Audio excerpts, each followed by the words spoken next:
Ripple CLO rejects the narrative that crypto is just a tool for crime and corruption. In an X post, Ripple's Stuart Alderoty said 2 recent New York Times pieces wrongly cast crypto as only a tool for crime and corruption.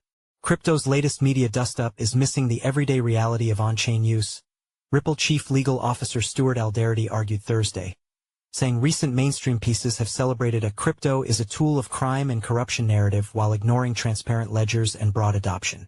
In his October 17 post on X, Alderoty called that framing a convenient narrative but a lazy and inaccurate one, and tried to pivot the conversation to who actually uses crypto and why. He wrote that digital assets are used by tens of millions of Americans for practical tasks, such as lending money, proving ownership and building new forms of commerce, and emphasized that these activities run on transparent, traceable blockchains. In his view, crime doesn't thrive in plain sight, and public rails make it easier, not harder, to scrutinize flows. That transparency, he suggested, is the missing context when opinion pages lean on a crime and corruption-first lens. Alderoty's post pressed the idea that the real story is quotidian utility, not sensational edge cases.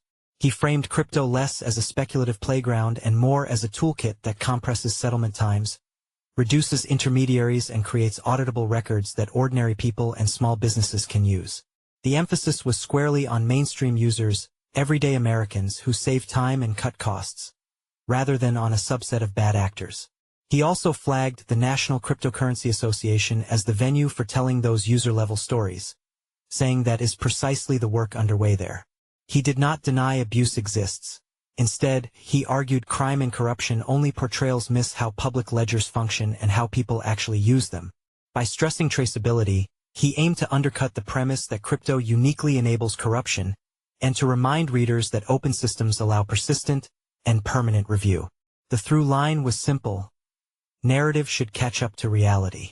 For readers less familiar with his broader campaign, Alderoty also serves as president of the National Cryptocurrency Association, a nonprofit launched on March 5 with a $50 million grant from Ripple to boost literacy and safe adoption through explainers and first-person stories. The group's mandate surface user experiences, demystify how public ledgers work, and highlight practical use cases, mirrors the themes in Thursday's post. As CoinDesk reported, in a September 29 op-ed, he framed crypto participation as mainstream and urged policymakers to finish the job on crypto clarity, arguing that predictable guardrails would both protect consumers and give responsible firms certainty to build onshore. That earlier piece mirrors the theme of Thursday's post. Elevate everyday use on transparent rails and solidify clear rules so those use cases can scale.